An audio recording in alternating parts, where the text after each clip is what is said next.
This is a podcast by the News Minute, and you are listening to South Central. Hello and welcome to South Central, a TNM podcast where we put the South at the center. I am Dhanya Rajendran, your host. Let me remind you before we go into the show that this is a podcast. A new episode of it drops every Friday. We are available on Apple, Spotify, and all other podcasting platforms. It's a relatively new show, so we need your help in spreading the word. So do send the link to your friends and family. Make them listen because every week on Friday, this show will discuss two important topics of the week and primarily from South India. In this week's South Central, we look at America deporting Indian students, not just for political views, but even for minor offences. And second, we look at the implications of the BJP's Waqf Amendment Act 2025. So let me introduce my co-host, Leena Reghunath, investigative journalist and lawyer. Hello, Dhanya. And Pooja Prasanna, the reporting head of the News Minute and the anchor of the popular show, Let Me Explain. Dhanya, you are officially banned from going on vacation. I aged by 10 years in the last 1 week that you were gone, so welcome back. Thank you, Pooja. I do intend to take more vacations. And to everybody out there, do write to us at southcentral@thenewsminute.com. Every week, we'll read out letters from our subscribers. But not just that, we do actually read all the letters which come to us because there is a lot of criticism. There are points that you make, which we do try to incorporate in the shows. So don't stop those letters, stop those emails. Do write to us. It's southcentral@thenewsminute.com. Now, a few weeks ago, I had announced a whole new series that we are doing called Spirituality Industry, the Business of Spirituality. We started the series. 2 stories are out already. The first one was done by Pooja. It's called The BJP and RSS Takeover of Auroville. Many of you must be familiar with Auroville. It's a community, it's a spiritual community based out of Vizhipuram and Pondicherry or Puducherry. So Pooja's first story was about why the right is so interested in Auroville. We have a second story coming up soon, Pooja, right? And a video documentary on what's happening in Auroville. For those who have not read it, let me give you a small hook. R.N. Ravi, the Tamil Nadu government, is part of the Auroville Foundation. And so is Jayanti Ravi. She's an IAS officer, supposed to be close to Prime Minister Narendra Modi and Home Minister Amit Shah. So what do these 2 Ravis have to do with Auroville? Read that story. The second story was about Isha Foundation and Jaggi Vasudev. A lot has been already in the public domain, but my colleague Anjana Meenakshi has tried to put everything in focus, getting both sides. And this is a year-long reporting project. You can go to the description or see this QR code. Do contribute to this reporting project called Spirituality. We're running one more reporting project and the fund is almost closing. So it'll be a great help if you can contribute to that. It's called A Look at the Police Excesses. That's the link for the police excess. That's the QR code. In this, almost 10 reporters will be spread out across states in India looking at how India's police behaves.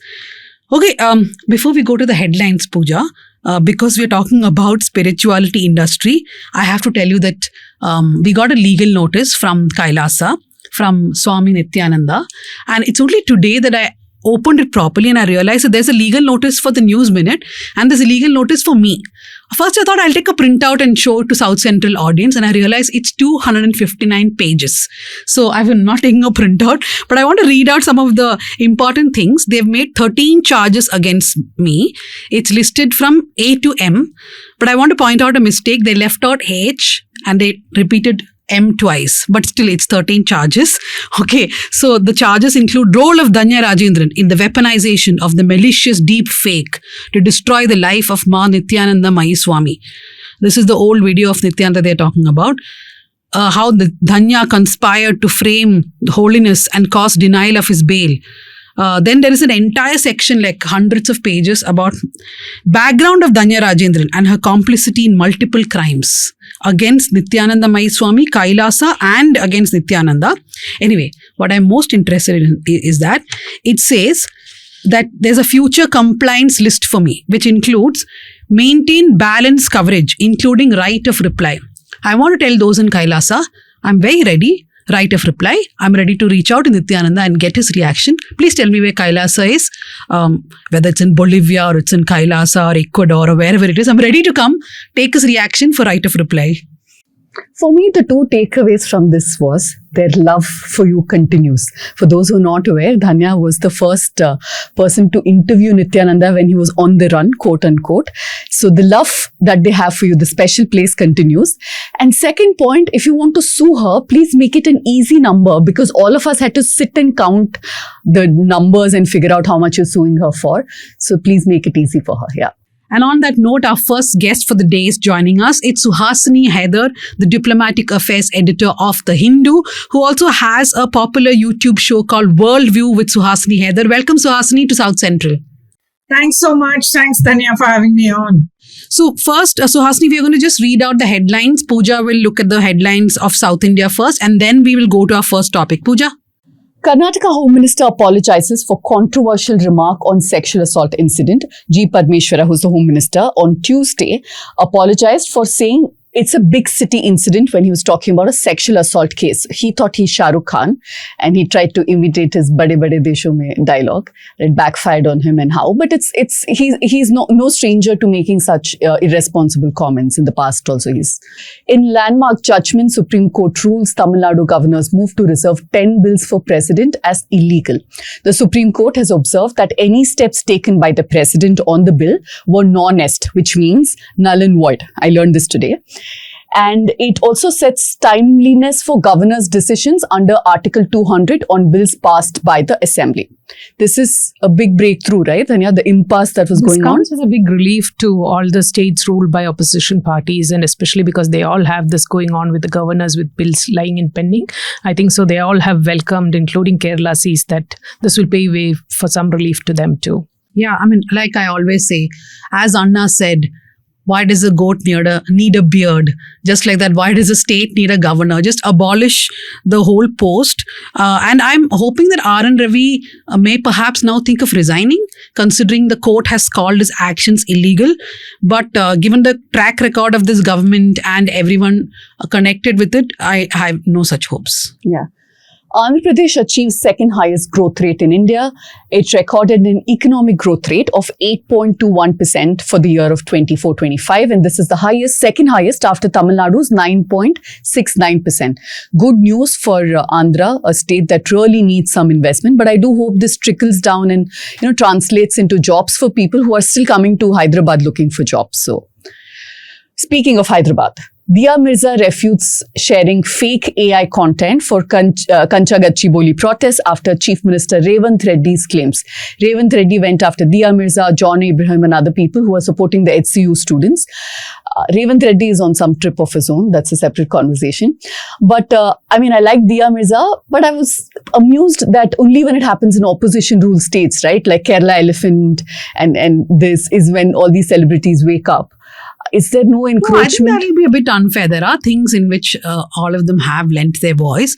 But coming back to Revant Reddy, he has a problem that people used AI images to sort of, tell what is there. He said there are no animals when HCU had pictures that also they were turning a blind eye to. There was a bit of confusion with what was coming online, because at some places the pictures didn't look like there was a forest area in that place, and then some of the peacocks running around didn't look like it was a university campus. So all in all, there was some online confusion of what people are jumping on. But I agree to Pooja's thing that I don't see people really coming down when there is an BJP ruled state, some land grab going on or major environmental issue going on. There is very little noise, but when it's in some opposition party ruled state, then everyone comes to lend their voice to it. No?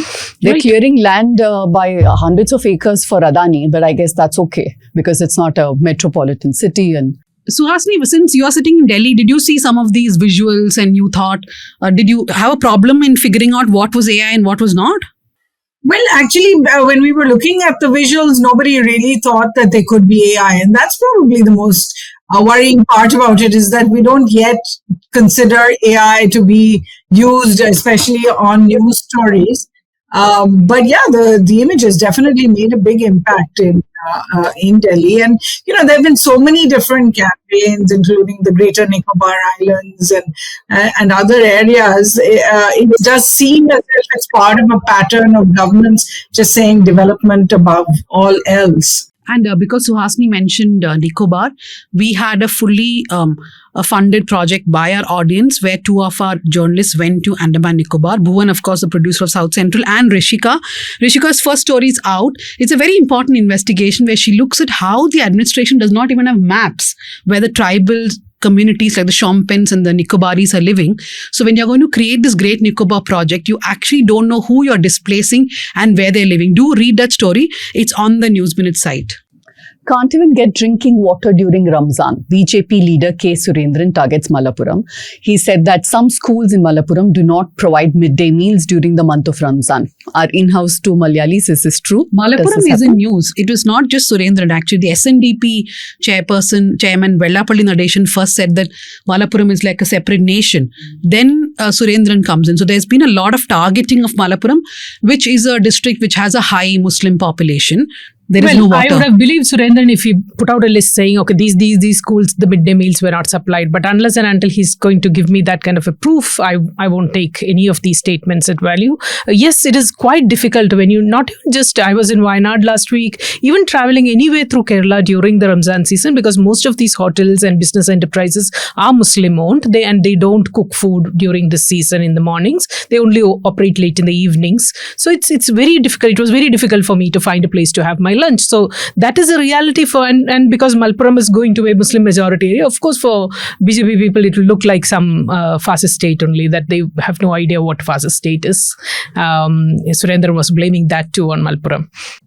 Instead of blaming others, focus on your job, which is good governance. A startup founder has slammed Piyush Goyal.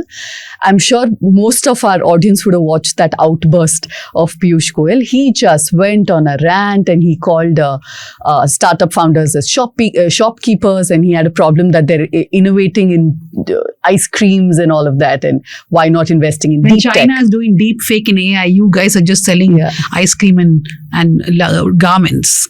I mean, does he not have 1 second to look back and see what the government of India is doing? But yeah, hypocrisy. But on this note, Let Me Explain this week will also focus on Piyush Goyal and his outburst and how he's been unfair. He's not entirely wrong, but he's unfair. M.A. Baby elected as General Secretary of CPIM at Madurai Party Congress. He endorses Pinarayi Vijayan as the Chief Ministerial face. And right after his appointment, he's also said that Congress's involvement is key in defeating BJP. If CPIM will cooperate with Congress whenever possible to fight BJP. I'm guessing this is good news for India, at least the second part. India Alliance, India Bloc, when I say India, just before people come after me. But do tell us, did it take us by surprise? Take you by surprise? This was much unexpected. But Pinarayi Vijayan is 81 years old. I mean, are they really expecting him to become Chief Minister again and then run a full 5 term? I don't think that's going to happen. I mean, even if the CPM wins, that is. We have, on our Power Trip newsletter, we have written that the talk is that even if Pinarayi is the face of Chief Minister, he will, and if he does win, then perhaps a midterm is what we're looking at. But Baby has quite a few challenges ahead of him, right? I mean, the party is dwindling and Kerala is one last place where they have some prospects. So he'll have to strengthen the party unit in, say, Tripura and West Bengal, and also look at new terrains in North and Northeast. So it's quite an uphill battle. And, of course, yeah. So we'll go to the first topic now. Suhasini is joining us on that. It's on the Trump administration's clampdown on students. Now, immediately after Donald Trump took charge as the president, there was an executive order which almost targeted individuals who were involved in activism. And it started with targeting students who are participating in pro-Palestine, protests and debates across the country. Almost 300 international student visas were cancelled at that time. But progressively now it has become the Trump administration targeting international students over a variety of things. Many universities have sent out emails saying that students are being asked to self-deport, even for minor offences like if they got a parking ticket. There's one Indian student who said that they had been arrested for shoplifting at Walmart, but the case was dismissed on the grounds of good academic performances. But still, 2 years later, now he's been asked to self-deport. We have all of us, in fact, have friends or family studying in the US, and there definitely is panic amongst the student community, especially that anything they post on social media, anything they do on their campuses can really come back to bite at them. A lot of people I know are actually like going off social media, not posting anything, they're deleting their stuff. But Suhasini, how serious is the situation? Should people be panicking, or is it just, the beginning months of a new administration and they just want to make some headlines? I wish anyone could say whether this is part of, a pattern that's going to go on through the Trump administration. But I definitely think that people should sit up and take notice. The real problem is that, as you pointed out, some of those cases are really, really minor. There are even cases of students who were found innocent in court for some minor violations, wrong ID used or that kind of thing. And even though they were acquitted by the court, they have been sent this self-deport notice. So there is definitely a need for someone to take it a little more seriously than before. Because, there are 3 or 4 things the Ministry of External Affairs could do. It could say that people should be more careful. So put out travel advisories, bring students together and speak to them about what they need to be aware of. If there is a sense that it is Indians being targeted, you saw the lady who was stopped in Anchorage airport. She was very clear that she and her friend were being targeted because of the color of their skin. I think if it becomes clearer and there's a pattern that this is essentially, in a way, racially targeted or targeted against Indians, then the government has to take it much more seriously. If you remember a few years ago, maybe more than a decade ago, when there was a few incidents of Indian students being killed, it wasn't necessarily connected one to the other. But so I remember the External Affairs Minister Sushma Swaraj stood up in Parliament and then took it up very strongly with the US government. So the Ministry of External Affairs right now is not doing any of those things. When we last spoke to them, they certainly said everyone should just follow the law. So whether it should, obviously it's never a good time to panic. It's always a good time to think about what are the trends telling you. I think it's very clear that the Trump administration wants to make a real point over here that foreign students are really not as welcome as they were before. I think if you look at the kind of actions they've taken, so the first bunch was on the Palestinian protesters, then it's come to these violations, but there's more. There's green card holders who are having a tough time getting back into the US when they leave, work visa holders who are facing a lot of questions. Trump has already tried to end birth citizenship. So I don't think you can assume that this is just something that happens and maybe it'll go away after a few months. I think it has to be taken seriously. You're essentially saying that, yes, there seems to be a pattern and it's of grave, importance for India, right? The Open Doors report last year said that India has now surpassed China. There's one thing in which India is doing better, that's in sending students from India going to America to study. In 2024, 3.3 lakh Indian students went to America, and it's of great importance to southern India because the Andhra Pradesh and Telangana together send a large chunk of these students. Then I think comes Punjab. So India apparently has around 29% of all international students in the US are from India, and a large number of that are from South India also. I was actually talking to a student who said that they got an email from the university saying that be careful now, because for a lot of reasons, people are being sent to detention centers. It's not just that they are being asked to self-deport, they're also being sent to detention centers. And there is a sense of panic, but there is also a problem because there's misreporting included.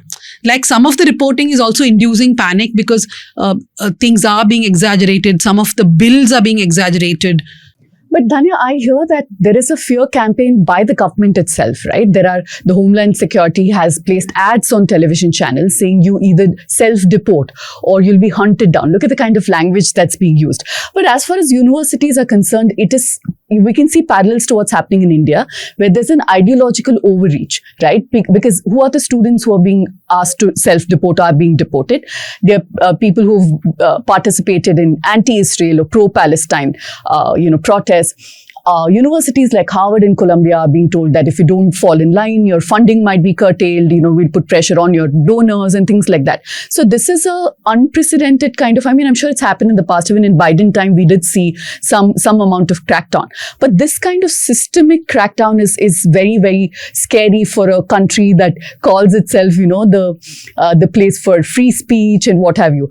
But has this been seen in the past, Suhasini, or is this unprecedented in that sense?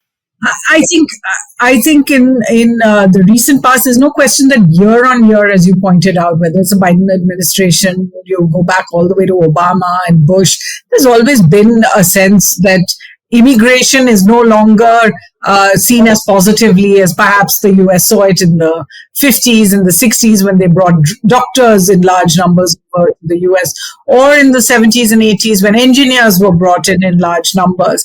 Even up to the 90s, I think you saw a certain amount of a real welcome for foreign students. I think this, though, what we have seen in the last 2 months is unprecedented, because you have governments making it very clear they don't care if due process is followed or not.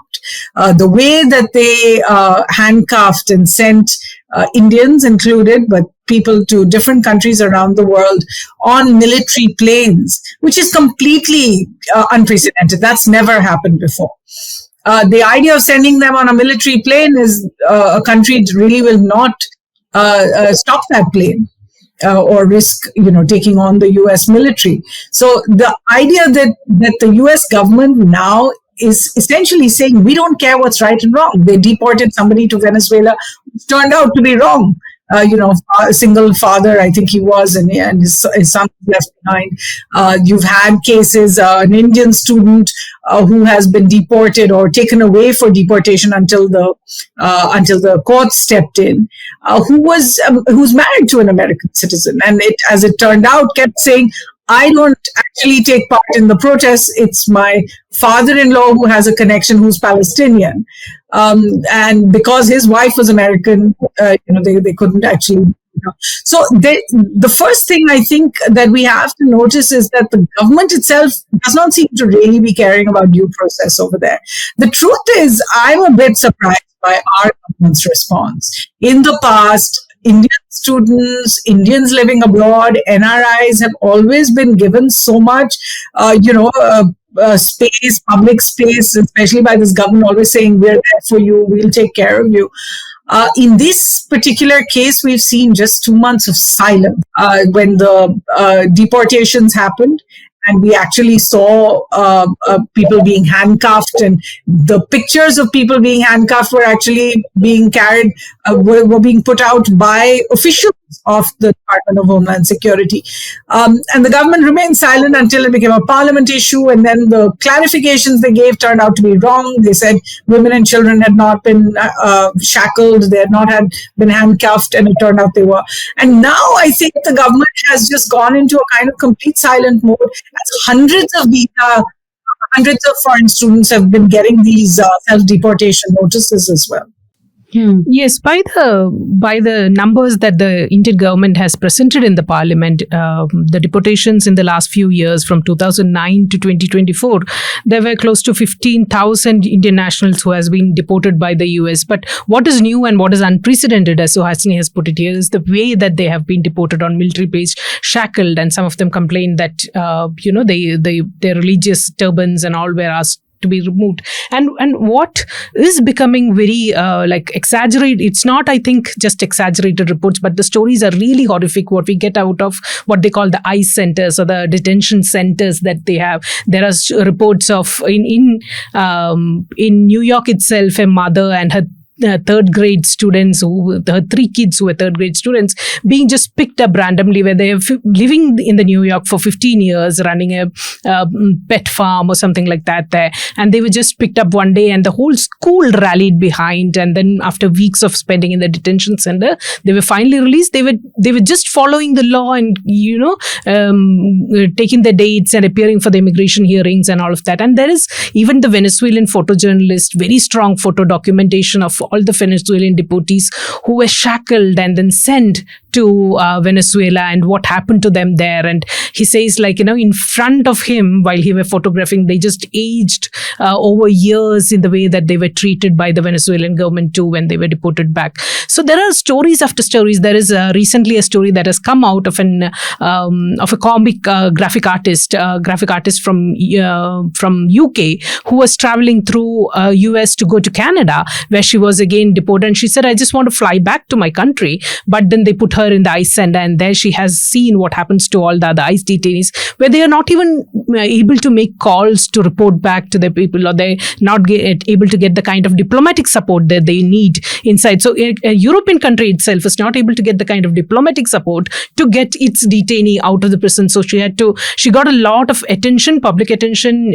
She knew journalists and all of that, which is the reason after I think 29 days or something, she was able to finally get out the ICE centers. So think of lesser privileged people and, Asian countries, or somebody who's detained from an Asian country being there and asking for diplomatic support, and how difficult it will be to get through.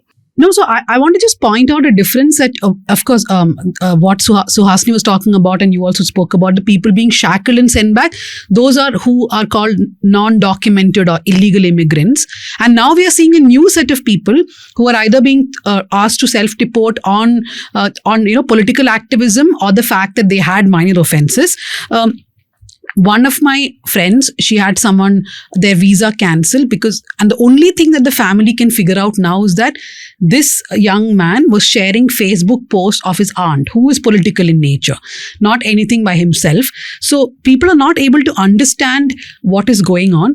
And, a lot of commentators have been highlighting this contradiction that US brands itself as this beacon of free speech, and you are actually taking action against people who are speaking up for various causes, right? And as Suhasini was saying, there's too much of silence from the Indian government. But one thing that the Indian government supporters are not silent about is the fact that they are targeting, like for example, Ranjani Srinivasan, who was a part of a pro-Palestine protest, and when she was asked to self-deport, all the Indian government supporters here were cheering the US action, right? So I think on Hafta also we discussed this. What does patriotism mean here? For example, when a country like America is throwing out your citizen, you will cheer American action. That time it does not matter to you that it's a fellow Indian to whom this action has been taken on, right? But the government has been quite spineless in front of the US government, right? They, Prime Minister Modi sat there smiling when Trump went on and on about how India has been unfair, not for once protesting that there's a context to these tariffs, right? We've seen the same kind of, behavior, very, very submissive, very docile kind of behavior, despite all the 56-inch chest. The truth is that it's not just in terms of this that they've been silent, in terms of the tariffs that have come down on India. Not only have they been silent, you have the Commerce Minister saying there's going to be no impact. That's already not true. We've already seen what's happened at the stock markets. We've already seen that exporters are now thinking about, shrinking, or certainly some of their orders have been put on hold. You have a situation where I think the government has decided that when it comes to Mr. Trump, it's better to just stay below the radar and not be his target. Get behind other people. But the complete contrasts are so obvious. The fact is that China has put counter tariffs. He is planning to. At least most of America's allies have said this is wrong. Whether it's Japan, Australia, the European Union, Canada, Mexico, all of them are countries that had trade agreements with the US and are out there saying this is wrong. What they're doing is completely subverting the international economic system. And here you have the Indian government that's been silent for exactly a week now, and today the second set of tariffs are going into place. and essentially saying, we're studying it, or we want the larger picture, which is to have a bilateral trade agreement. What's the point of a bilateral trade agreement? Those who had a trade agreement, free trade agreement, in fact, we're not even negotiating a free trade agreement, those have been slapped with tariffs. So why are we assuming that when after a few years we're able to put a free trade agreement or bilateral trade agreement into place, that we will be immune to what Mr. Trump is doing? And in the same vein, we are doing this when it comes to the students and the deportations and the clampdown on visas and the Trump canceling birth citizenships, which does affect a lot of Indians who had moved to the US. And I always point out, there's this idea that somehow India stood firm when it came to sanctions of Russia, for example, and said that we will not accept these sanctions. But it was very interesting because when the Biden administration was in place, when the Trump administration was in place the last time, India meekly accepted Trump's diktat that you have to cancel all Iranian oil, you have to cancel all Venezuelan oil. Today, we are in danger of doing all of that, and you're quite right, Pooja, that it's even more subservient, if you like, that India, which has always made a point of standing up for Indian citizens outside the country, today are saying, keep a low profile. We can't really help in this case. It's better if you know and don't break any laws, as it were. Even though people are saying we didn't break any laws, we have written to the Indian embassy asking for support, asking for legal help, and they are saying they're getting nothing. But is it just ideological is what I'm trying to understand? Because, is it because, it's a clampdown on dissent and dissent of a certain nature, which this government too aligns with. It's not just dissent, right, Pooja? Like when a person is thrown out for participating in a pro-Palestine protest, yes, that is clamping on dissent. Yeah. When you're throwing out someone who had a ticket for not parking or for drunken driving or for, shoplifting, that is no longer about dissent. It is, I was actually asking an Indian professor in a university in America. He said that it's the lowest bar possible, right? You target students, then you show that anybody else will then keep coming on our list. So it's basically spreading the fear factor. Start with the students and the academic community.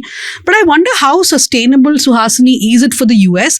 Because let's not forget that billions of dollars are also brought in by these students, not just from India. And it's not just Indian students who are suffering. Students from Turkey, Sudan, Saudi Arabia, Lebanon, a lot of deportations are happening.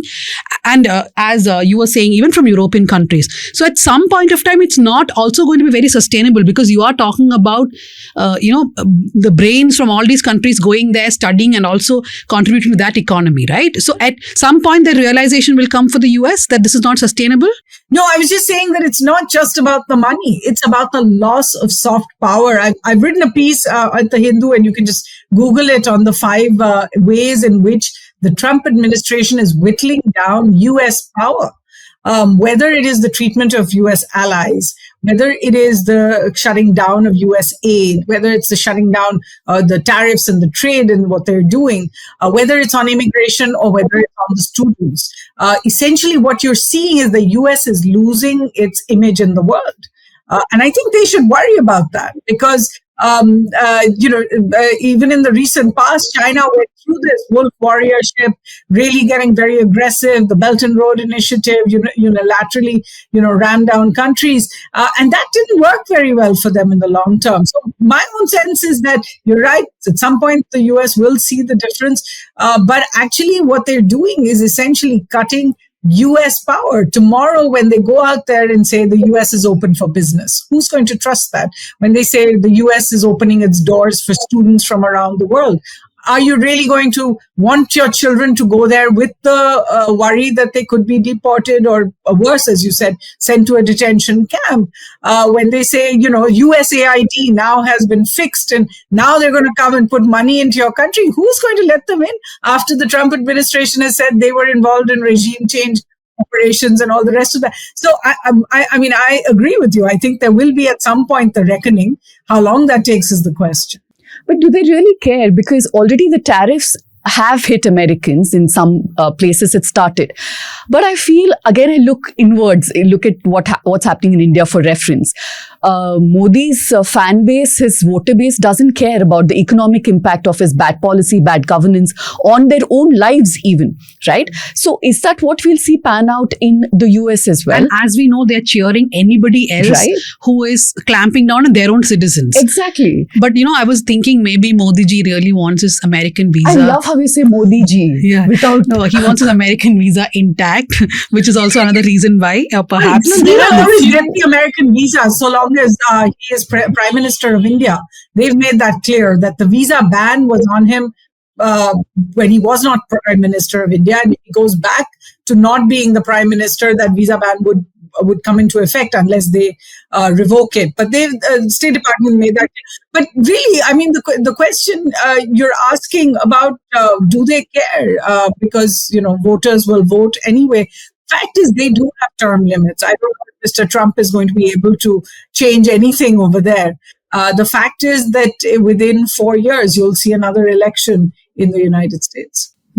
Some of the points that I want to raise is there's some of this response that Modi is showing to the US and the clampdown that is happening there is similar to Modi's reaction to Chinese encroachment, deflection, complete refusal to believe, and then just silence. And that's the same textbook that we play here. And to ask about Indians being deported and why they are cheering it on, I think in the Sang's idea of nationalism and patriotism, it is India doesn't belong to the minority. India doesn't belong to communists. India doesn't belong to Hindus who are in support of either of these two. And I think some part of India doesn't belong to feminists also. So in their idea... Some part?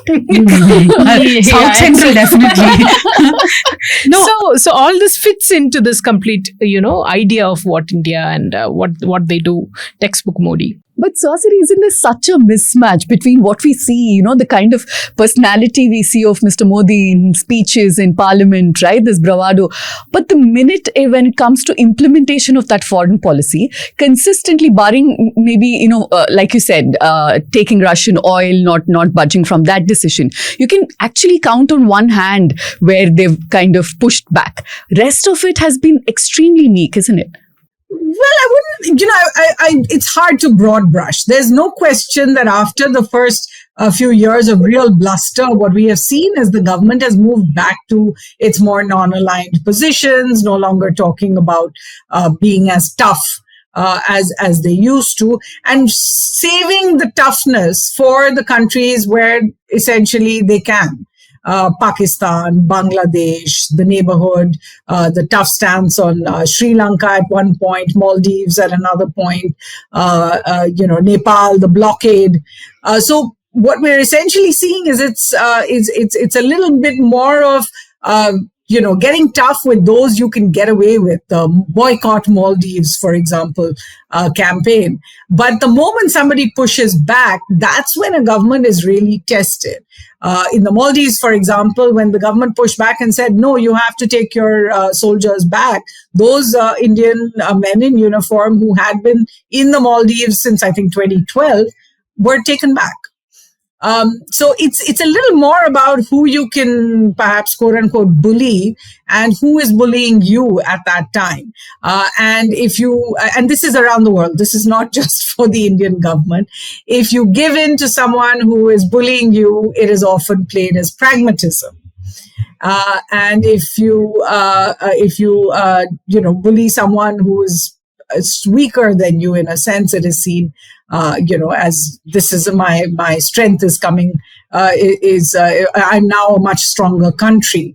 I think at the end of the day, none of this will matter. The fact is, Mr. Trump, for all the nice things he has said about India and about Prime Minister Modi, has done exactly what he said he would do, which is put a very, very high level of tariff on India. They are now pushing India on a number of issues. And I'm not saying giving in over there is bad for the economy, because many have over the years said that India needs to open up, India needs to bring down tariffs, India needs to bring down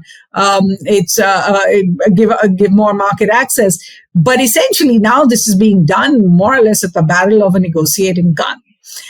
If India continues to then say we will accept all the deportees without making too much of a fuss about the way they're treated, we will accept Indian students being treated badly, many of whom are saying they are being treated badly because of the color of their skin, then that puts us in a weaker position. So I'd absolutely say that I think this is when the government needs to speak up, just as it has often in the past. No, so I just want to ask one last thing that, okay, there is a lot of concern, but are there legal options which Indian students can use, Suhasini, or do we really have to wait for India to flex its muscle to see that at least some of this stops? Because a lot of people are getting these notices for self-deportation. And every day we have people reaching out to newsrooms saying that, somebody from my college has got it. One university got 4 self-deportation notices in one day, a professor was telling me. So is there anything that students and their parents can be cognizant about what is the kind of help that they can avail? I think absolutely. As you said right at the beginning, don't panic. The most important thing is straight away get a sense of your position legally, which means get in touch with the Indian Embassy. Tell them you want help. There's no point later saying the Indian Embassy didn't help me if they don't even know about your case right from the very beginning. So get in touch. There are helpline numbers. There are 24-hour, and there are so many consulates now in the US that there's always a consulate near you if you are in this situation. The second is to try and get a lawyer. This is prohibitive because it's expensive in the US and many choose just not to go ahead down that track. But what we have seen is in the last few months, the pushback has come from the courts, that it is the courts that have stopped a deportation or stopped the Trump administration from implementing one of these rules. The third thing I would say is document everything. If possible, have video documentation. Why is it when you see students being arrested or otherwise, there's always somebody taking a video and then putting that out, because that brings a spotlight to your case if it's unfair. So document everything. Ranjani, for example, documented not just her own self-deportation after she left. Her neighbors documented how the ICE people walked in and completely raided her house and, threw things around and all the rest of that. These are all, this is all documentation that will help in the long run. Even if you have to leave the US, it'll help you to sue the US agencies and at least get some kind of reparations for that. The fact is that so much of what is happening is wrong. The idea that agents are coming up and arresting people without showing identity, without wearing official uniforms, wearing masks and wearing hoodies, that is not according to procedure. So if all of this is happening right now, yes, it's very scary, but the important thing is know your rights in advance, document what you can, get in touch with people who can help immediately, the university's student counseling unit, the embassy, legal help. And I would say if there's injustice, one should never take it lying down. Get in touch with the press. Tell people here, even if someone there is not willing to listen. I think it's important to also be part of the pushback. There's no point in simply saying, it's fine, just put up with it and leave, because this could change the rest of your life. If it seems as if you give in without at least protesting the treatment to you, then you end up not being helped in the future either. No, so two things from what Suhasini was saying. One is, of course, be aware of what the procedures are. One of the students who was supposed to be self-deported was telling us that the roommate knew the kind of knock which the ICE authorities would do, and that is why they could just leave the room, because they were aware that these are people who will come and take you to detention centers. The student was from India. She did not know, but the roommate knew. And the second thing is about reaching to the press, Suhasini. I mean, it sounds good, but I don't know who would want to reach out to the Indian media. Even in Ranjani's case, the first interview she gave was to the Hindu in the Indian media and then to the News Minute. I don't think she spoke to too many people after that. that, and that's understandable, right? Because one of the biggest newspapers wrote Hamas supporter thrown out of self-deported from US. So this is a kind of language which the Indian media is also using, and therefore how do you then, how do you give that advice to people saying go to the Indian media? But the Trump administration deporting students, it is really it's really a debate of free speech versus visa privilege, because US citizens do have constitutional right for free speech, but that does not apply to non-citizens. It's a gray area which the administration is using now. All this has an unequal impact on students from countries like India, other African countries, or Asian countries, not as much Europe. But let's hope that the US has some kind of realization, because like we've been discussing, they are losing that spot as the preferred destination for international students to go. UK, Canada, Australia are just going to swoop in at some point of time, right? Yeah, and the irony is very obvious, right? The Trump empire was built by immigrants. Trump used, cheap labor from Latin American countries because, they're cheap, they don't complain too much and all of that. And these are his policies. And how the global north treats global south, right? In a sense, the larger message, you can argue about the semantics, the details, all you want. But we don't want immigrants looking a certain way in our country. We wanted your labor once upon a time, but now that we don't need you, please go back, is the larger message. Yeah. So the next topic that we're going to discuss is the Waqf Amendment Act of 2025. On April 8th, the Union government issued a notification to give effect to this Amendment Act. A lot of things have happened both in Parliament and outside. One, of course, is that there was violence in Murshidabad. Second, I just saw the West Bengal Chief Minister Mamata Banerjee saying that this act will not be implemented in West Bengal. Other opposition chief ministers like M.K. Stalin, Pinarayi Vijayan, etc. have been very vocal against the Waqf Act. We do not know their further reactions. DMK has already gone to court. So we're going to look at the Waqf Amendment Act. We're also going to look at where did the Waqf boards go wrong? And is the government's remedy really what was needed? Because the government has been promising transparency, that it's a solution to all the problems which are being faced by the Waqf board. But is that the real intention? And one has to add here this government's tendency of complicating simple things. For example, this act is called Umeed because Modi ji has to have these weird names for everything. It's United Waqf Management, Empowerment, Efficiency and Development. I mean, just for creating this name Umeed, they've come up with all these things. In fact, if you watch Newsance, I think Manisha Pandey has a very fun take on it. Joining us to talk about this topic is our special guest from Chennai. It is Senior Counsel Zafarullah Khan. Welcome to the show, Mr. Khan. Thank you.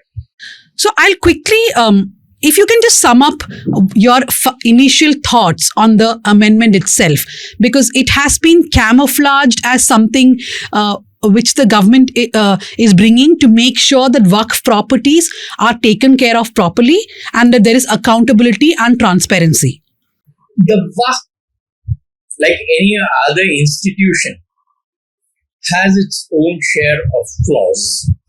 It's not as if that they are without any shortcomings. To a great extent, these shortcomings were corrected in the 1995 enactment. And a lot still remain to be corrected. There is no disagreement on that. But the present amendments do not address the shortcomings in the administration of the Waqf and its properties. The focus is upon how to deprive the Waqf of their landed properties, and that seems to be the underlying intent in these amendments. Now, if I have to narrate in seriatim, I would like to say, like you started off, the Waqf has its roots in the religion of Islam. It has its basis there, and the enlargement of its term in the amendment is an effort to dilute the concept of the Waqf itself. Now let me come to a few issues. There is this concept of Waqf by user. where a person constructs a mosque or he dedicates a place for the burial. Well, you may not have a dedication that is made by way of a document.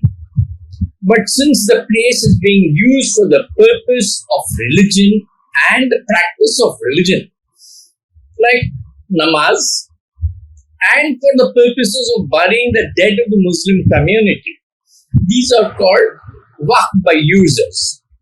There are many such properties that have been going on for centuries which are being used as waqf by user.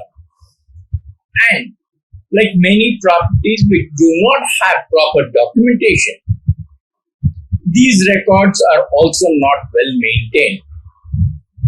Now, the present legislation makes an inroad into those areas, and efforts are being made to deprive these institutions of this landed property.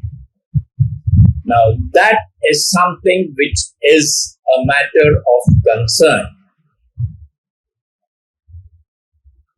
Again, another issue is for a person under the new amendment to dedicate a property for a waqf or a pious or charitable organization or a charitable purpose recognized by Muslim law. The law would say that he has to be a practicing Muslim for a minimum of 5 years. Now, I don't understand the necessity for such a qualification. Under the Constitution, a person has got his freedom of religion to do what he wants, when he may want. It is not for the government to say that he must be a practicing Muslim for a period of 5 years to create a waqf. Now, this is something which is very discriminatory and contrary to the Constitution and the guarantees provided under the Constitution. Another strange thing. Earlier on, the earlier act said that any person can create a waqf regardless of his religious beliefs. Under this amendment, that provision is being curtailed. A non-Muslim cannot create a waqf. While what is ironical is that in the Waqf Board, which is a regulatory body, the government desires to have on the board at least 2 non-Muslim members. Now, that is a strange proposition. While in one breath, you say that a non-Muslim cannot create a waqf. But on the other hand, on the Waqf Board, which is the regulatory body, you say that there will be a minimum of 2 members. Now, that is a very strange way of doing things. Now, there are ever so many discrepancies. The object which the government flaunts is that they would like to create and correct the leakage of funds from the waqf and to prevent the misuse of waqf's assets. The concept looks laudable. But do the amendments really achieve the object the government is talking about? The narrative is different. The legislation is entirely different. There is a total mismatch between the stated object and the legislation. No, I completely agree with him because the whole thing was sold on the concept of transparency, right? And inclusiveness. But if you look at the finer details of the bill, I don't understand how, like he said, mandating that somebody should be a Muslim for at least 5 years, practicing Muslim, ensures transparency, right? What it looks to me is transgression It is tyrannical and trying to strip away one community of their autonomy. Why should the collector of the district be allowed to conduct surveys, whereas the own Waqf officials not be allowed? If your argument is that this will probably somehow bring down the encroachment or help with the recovery, look at the track record of the district collectors elsewhere. The government lands that they survey has been encroached, so it does not address that problem. But also for me, Dhanya, the problematic part is what is Waqf, right? That is not, the sentiment is somewhere lost. This is land donated for a good purpose by a Muslim, where you can run schools, you can build mosques, you can have charitable institutions. Now, if there is any kind of conflict and the government says that there's no paper, which happens all the time, there are mosques, there are schools that don't have proper documentation. The same applies for churches and temples also, right? That the government can take hold of. Now, somebody donated it for a purpose. It is your private property that has gone to Waqf.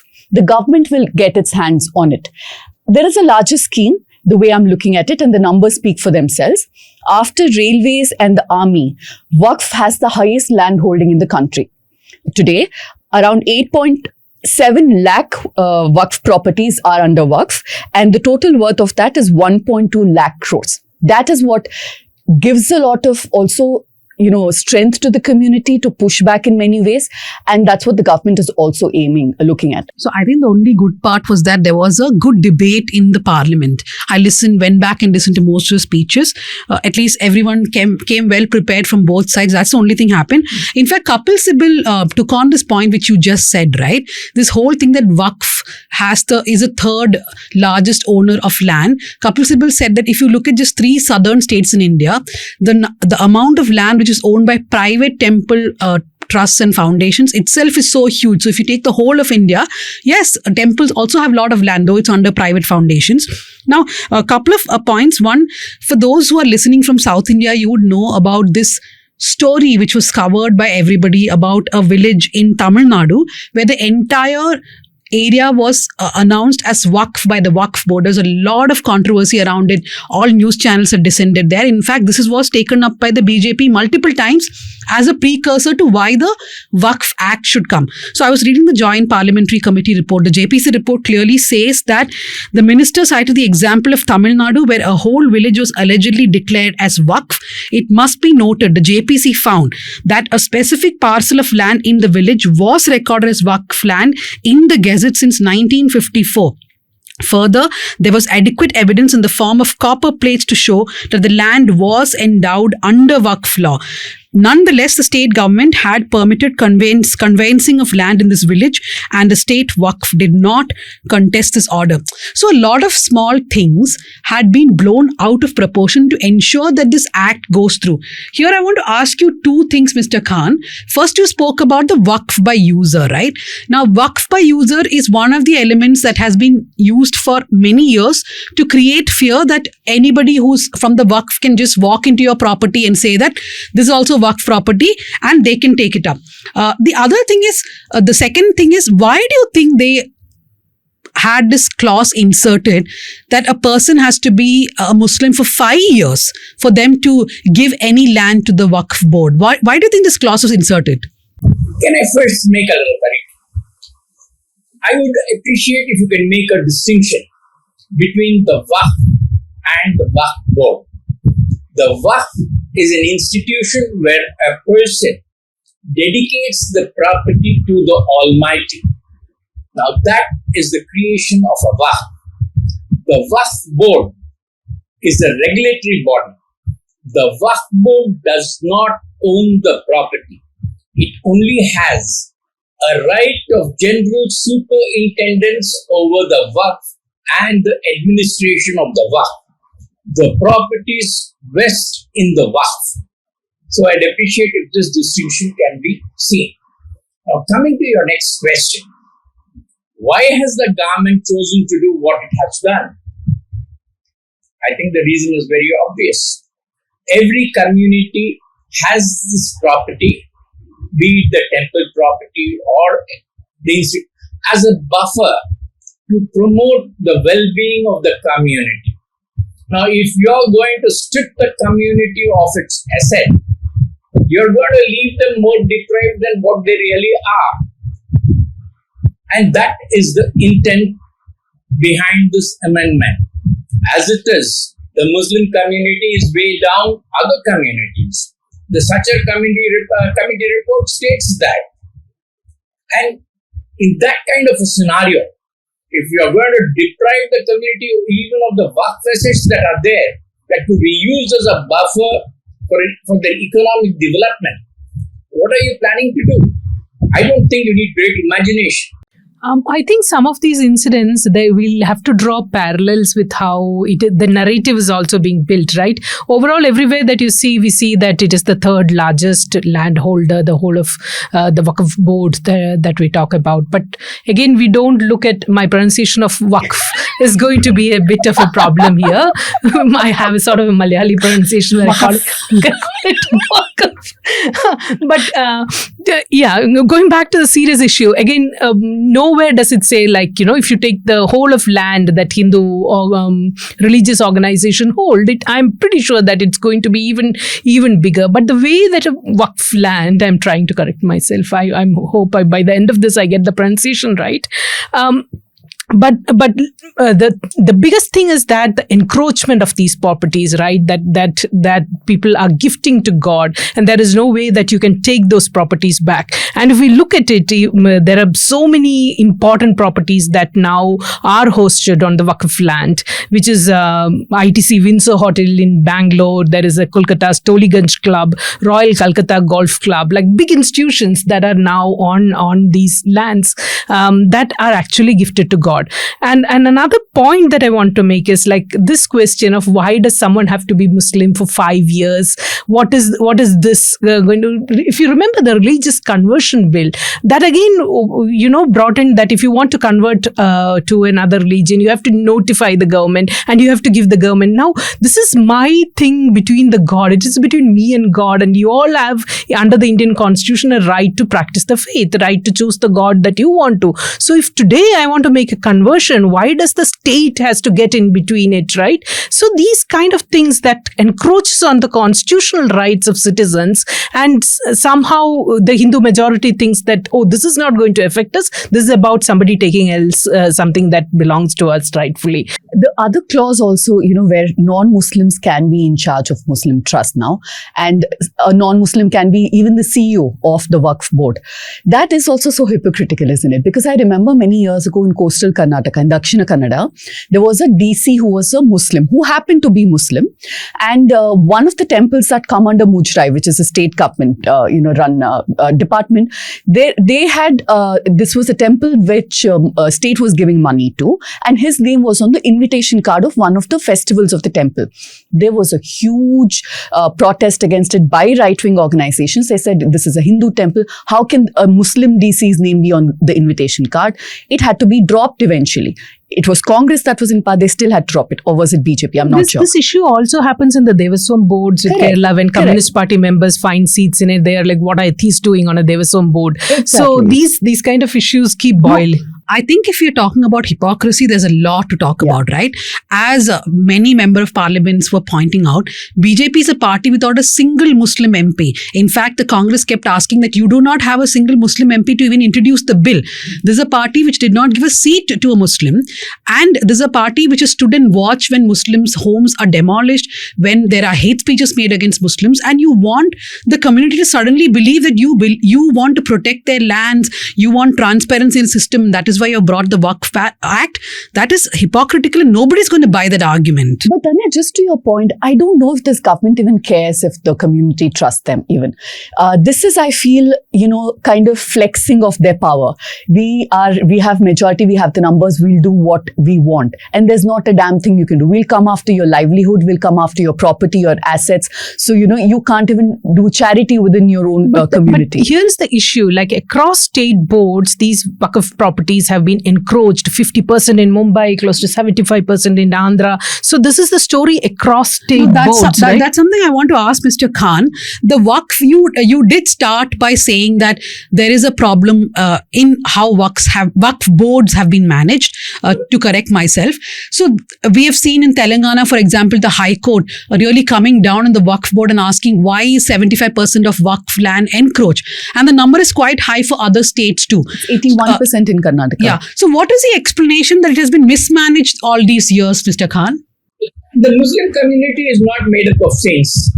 They have as many black sheep as any other community could have. And the Waqf and the Waqf boards are no different. But that does not mean that you're going to throw the baby with the bathwater. You can introduce rules that will correct the situation.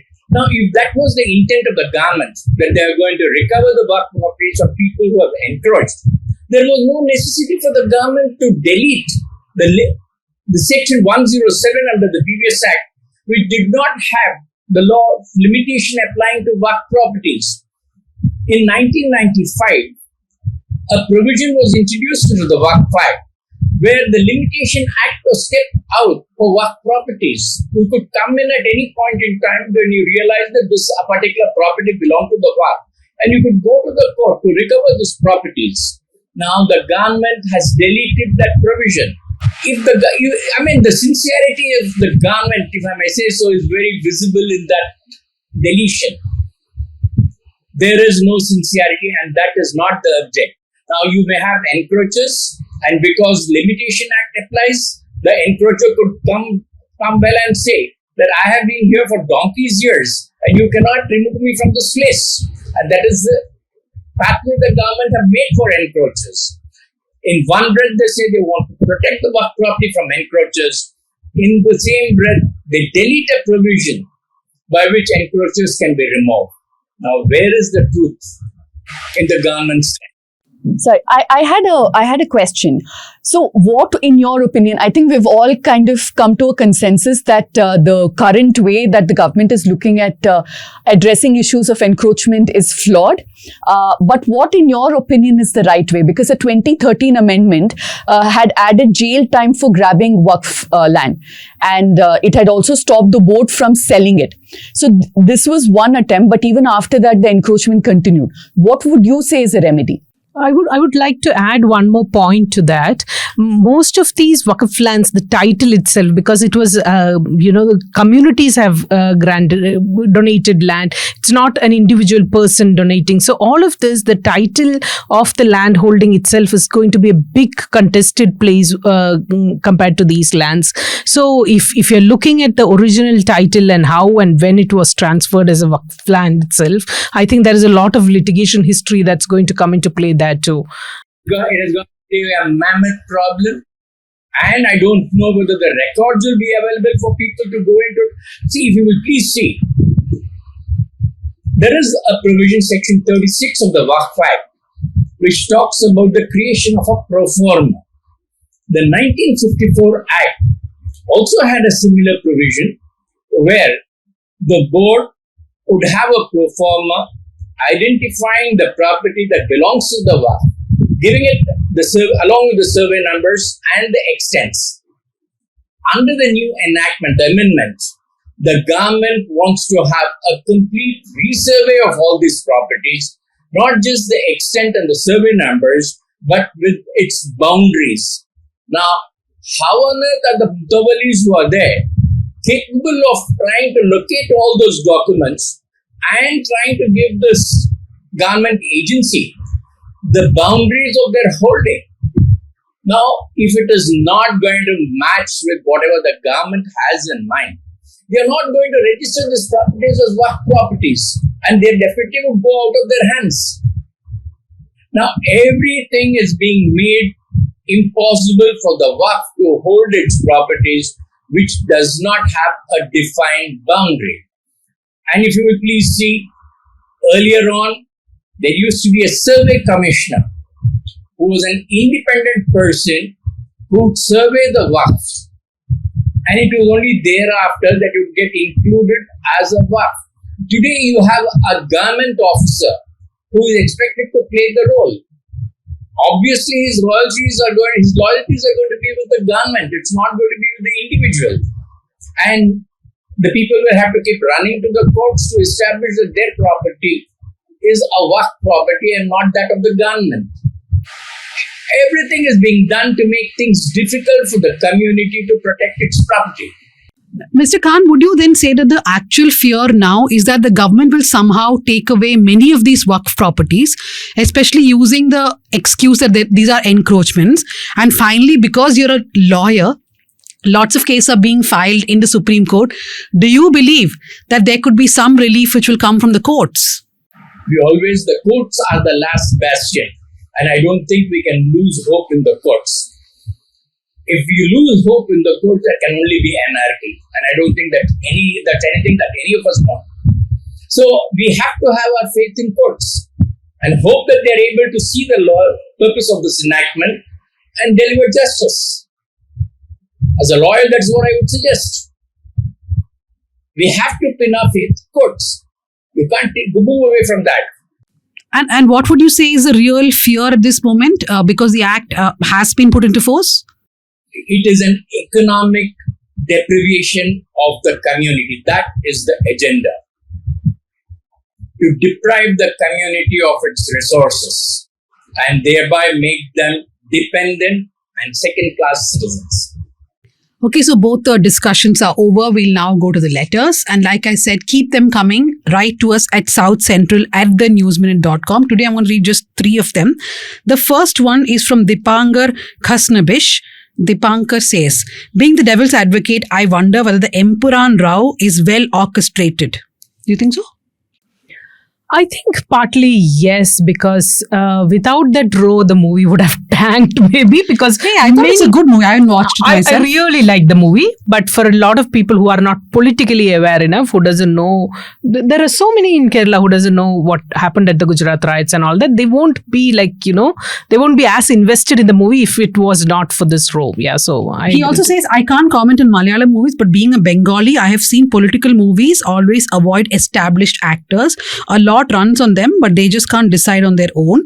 Of course, the big names and the controversy will possibly make it big. It may also support any political ambitions that Mohanlal may have in future.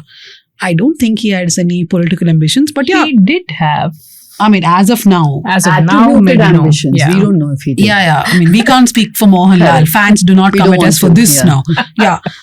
Next is Sudiksha Datta Gupta. Sudiksha says, hope you're doing well. I became a subscriber last year. Very good, Sudiksha. And it's been such a great experience. Last year has been very informative and educational for me thanks to Whatseurism. Let me explain South Central No Filter and your other interviews.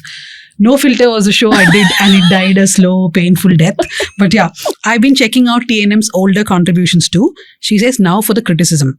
First is about you and your team using AI images. There's a request not to use AI. It uses insane amounts of energy. It is used to steal data and information being used in wars and genocide and can do irreversible harm to individuals and to the planet. She's saying AI is theft and an insult to actual creative people. I come from a family of artists and I am an architect, so I understand and value genuine creative work. I was very sad at getting this email because I'm one of those people in office who's always trying out AI images. But I told her that we don't use it a lot. We do it in shows also because we don't have the money to have an illustrator doing all this. Please become a subscriber or maybe we'll run a fund for an illustrator. But Dhanya, also the practical problems of running a show, for example, right? Or even, we don't have those images. We can't source those images, especially when we're talking about something that's happened a long time ago. But we can definitely reduce, as she's saying. Yeah.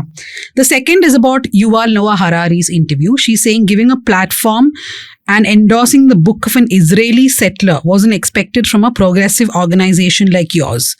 So first thing, I mean, I'm not taking any, bail out here. It wasn't our interview. It was for the Kerala Literature Festival that I did the interview. I did try to see if he has supported Israel in the war, and I saw that he wasn't vocal about the war or supporting Israel, which is why I thought it's safe to do that. I watched a lot of his interviews. He does not say anything about the particular war which is happening now, which is why I thought, okay, fine, it's fine to do the interview. But if he's not called out Israel, it means he's supporting. I mean, in the sense that, okay, that's high moral ground, high moral responsibility we have to expect from people we interview. I don't know then who can we interview. There are so many people we will end up not interviewing, right? Sachin Bhatia says, I have been a subscriber for a bit now. Good, Sachin. And to others, be like Sachin, become subscriber. Here is a QR code. Leena will disappear from the screen. Scan the QR code or click the description. If you're listening to this as a podcast, go to the description. The subscription link is there, or go to thenewsminute.com/subscription and become a subscriber. Now, Sachin says, he's talking about the Kiran Bedi story. He says, this story, as all previous long format ones, is great. I think you can easily work with OTT platforms to license on these stories with which any good writer can further dramatize. Yeah. Next is OTT series by TNM. Also, to grow the audience up north, maybe review the new Malayalam Telugu movies, which already have a fan base here and could be a good way to toehold in this market. I think he also means little bit older movies, right, which comes on OTT. This is very good. Would be useful to give subscribers the option to share one paid story per year with a few folks.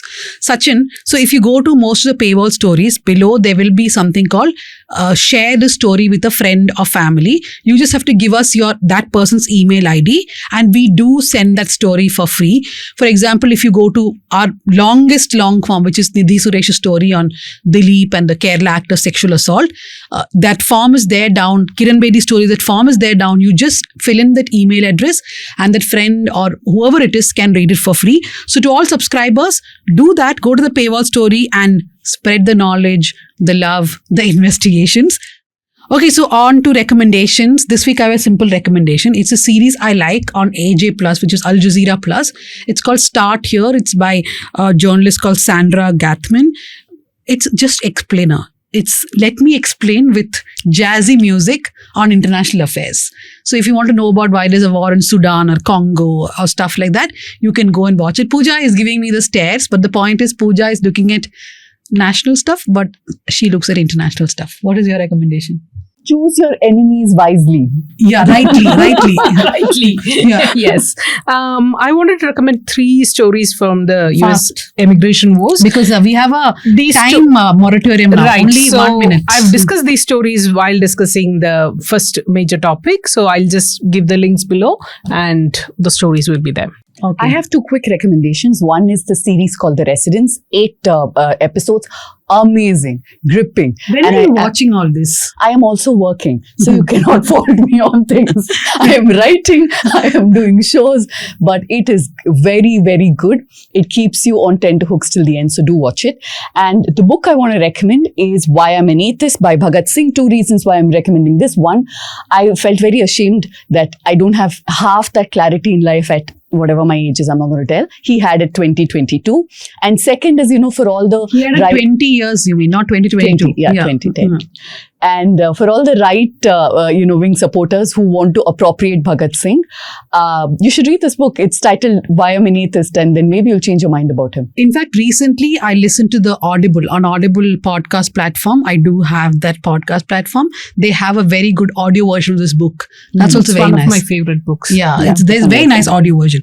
Well, there's a lot of books to read for students who are looking at India and US relations. I recently read Meenakshi Ahmed's Indian Genius, which looks at a lot of Indians and how they made it big in the US.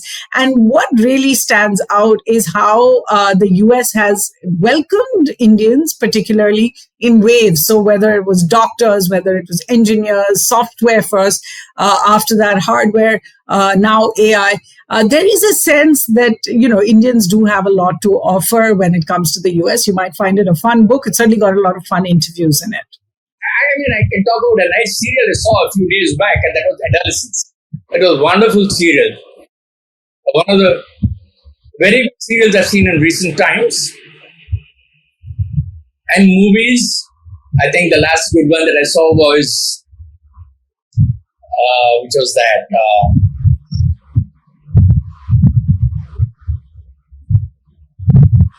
Anatomy of a Fall. That was a good one. And then a Hindi movie that is Lapata Ladies. Again, that was another nice movie. And books, I have got a whole lot, right from classics to bestsellers. So I mean, that way I think they're too much of a collection now. And the recent one which I'm reading is choose your enemies rightly. Okay, so that's it with the recommendations. Thank you everyone for listening in. Thank you to Bhuvan, our producer, whose documentary on Andaman Nicobar Islands will be out very soon. Bhuvan, right? Yes, Bhuvan is saying yes. Thank you to Amanda V. James, who's been helping us with the research. Thanks to Ajay, who puts together the studio. Maria Teresa Raju, who silently listens to all this and then sends me messages saying this episode was not very great or this episode was very good. Also thanks to our editor, Jasim Ali.